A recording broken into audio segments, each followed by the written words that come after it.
Hello दोस्तों, मैं हूं कमलेश और स्वागत है आपका कमलेश मोबाइल रिपेयरिंग चैनल पे। दोस्तों, मैं आपको आज रेडमी गो के लाइट सेक्शन के बारे में समझाऊंगा और इसमें मैं बताऊंगा कि आपके पास अगर रेडमी गो का सेट आता है लाइट प्रॉब्लम के लिए तो आप स्टेप बाय स्टेप उसे कैसे चेक करेंगे और यकीन मानिए 100% प्रॉब्लम आपकी सॉल्व हो जाएगी। तो ये वीडियो सोच लेकर लास्ट तक देखते रहिएगा।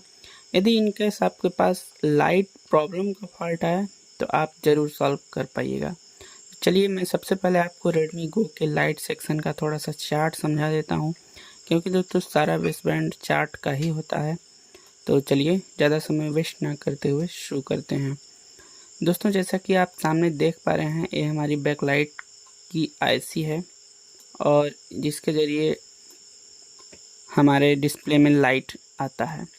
तो किसी भी आईसी को दोस्तों सबसे पहले उसका इनपुट चेक किया जाता है, यानी कि इस आईसी का इनपुट है बीपीएच, यानी कि इस आईसी को वर्क करने के लिए एक बीपीएच वोल्टेज होना ही चाहिए, तभी आईसी आपकी वर्क करेगी और तभी हमारे डिस्प्ले पे ग्राफिक आएगा। तो जो ये लाइट आईसी होती है ना, लाइट आईसी आपको मैं आगे वीडियो में दिखाऊंगा। जैसा कि आप देख सकते हैं, लाइट आईसी हमारी ए लगी हुई है रेडमी गो की, जो कि 6 लाख की हमारी लाइट आईसी होती है। 3 एक तरफ और 3 एक तरफ होता है और बीच का सिरा ग्राउंड होता है। तो अब देखिए, जब स्कीमेटिक डायग्राम में चलेंगे तो डायग्राम में दोस्तों यहाँ पे आप देख सकते हैं कि इस आईसी के 6 नंबर पिन पे बीपीएच इन हो रहा है। किसके थ्रू? एक हमारा कॉइल लगा है बीच में और कॉइल के थ्रू 6 नंबर पे इन हो रहा है, और जो वोल्टेज यहाँ पे इन हो रहा है यही वोल्टेज सेम एक कॉइल जो कि हमारा बूस्ट कॉइल है, और बूस्ट कॉइल सबसे पहले वोल्टेज इन हो रहा है। यहाँ पे लिखा है देखिए VN, तो यानी वोल्टेज इन हो गया। और यही लाइन जब आगे आप जाएंगे तो 4 नंबर पिन पे SW यानी कि 4 नंबर पिन पे स्विचिंग कर रहा है, और इसके बाद स्विचिंग करने के बाद एक रेक्टिफायर डायोड के साथ होते हुए 50 वोल्ट के कैपेसिटर से डायरेक्ट हमारे LED लाइट पे भेज दिया है। तो दोस्तों, LED लाइट पे हमारी एनोड यानी कि लाइट का LED का प्लस पॉइंट हमारा बैटरी के 18 नंबर पिन पे एंटर हो रहा है। तो आगे हम आपको समझाएंगे, फिर हम देखते हैं इस आईसी को वर्किंग के लिए। दोस्तों सबसे पहले समझ लीजिए, सबसे पहले लाइट आईसी को वर्किंग के लिए एक VPN होना चाहिए जो कि वोल्टेज इन होगा और वो आईसी स्विचिंग करेगी। इसके बाद उसको CPU द्वारा कंट्रोल सिग्नल मिलेगा और इसके बाद हमारी लाइट फुल्ली वर्क करेगी।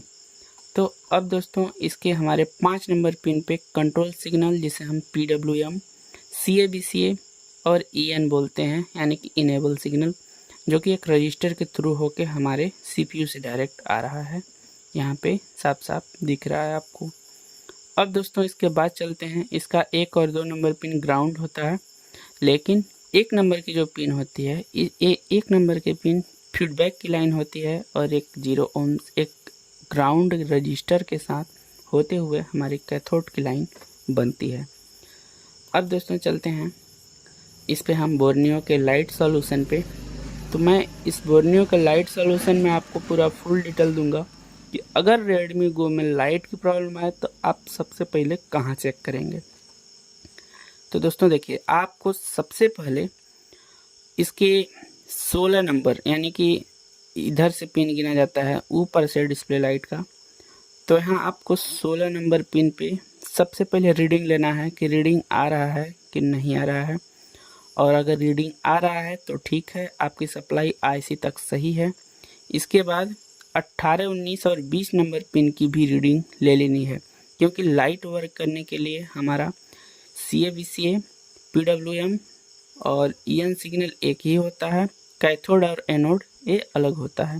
दोस्तों, अगर कैथोड और एनोड सही है या PWM हमारा ख़राब है या EN नहीं मिल रहा है, तो आप चाहे कितने भी डायोड, कैपेसिटर, आईसी कुछ भी चेंज कर लें, वो वर्क नहीं करेगा, क्योंकि आईसी को पता ही नहीं चलेगा कि हमको ऑन होना है कि नहीं होना है।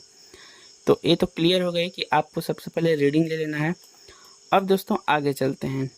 अब इसके बाद आपको क्या चेक करना है, इसके बाद आईसी के चारों कोनों जो भी 6 पॉइंट हैं, 6 पिनों पे आपको रीडिंग लेना है। 1 और 2 नंबर की पिन आपकी ग्राउंड बताएगी, नहीं, 2 और 3 नंबर की पिन आपकी ग्राउंड बताएगी। 1 नंबर की पिन आपकी फीडबैक की लाइन हो गई, वो भी ग्राउंड बताएगी, नो प्रॉब्लम।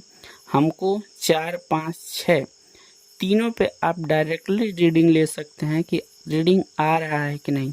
100% यहीं से ही फॉल्ट होता है। यकीन मानिए आपकी इन लाइनों पे रीडिंग नहीं आएगी। यदि इनकेस आ रही है तो आपको EN यानी कि इसके 5 नंबर पिन को चेक करना है, क्योंकि यहीं से हमारा PWM जनरेट होता है। तो दोस्तों आई थिंक ये वीडियो आपको पसंद आई होगी, क्योंकि अगर मैंने सारा कुछ इसमें रेडमी गो से रिलेटेड, लाइट सेक्शन से रिलेटेड बता दिया है, फिर भी अगर आपको कोई डाउट होता है तो आप नीचे कमेंट्स करें, और किस हार्डवेयर सॉल्यूशन पे आपको वीडियो चाहिए मुझे कमेंट्स करें, क्योंकि हर भाई के पास बोर्नियो सॉल्यूशन नहीं होता है, तो आप इससे इजीली फाइंड आउट कर सकते हैं। तो मिलते हैं नेक्स्ट वीडियो में, तब तक के लिए गुड बाय, जय हिंद।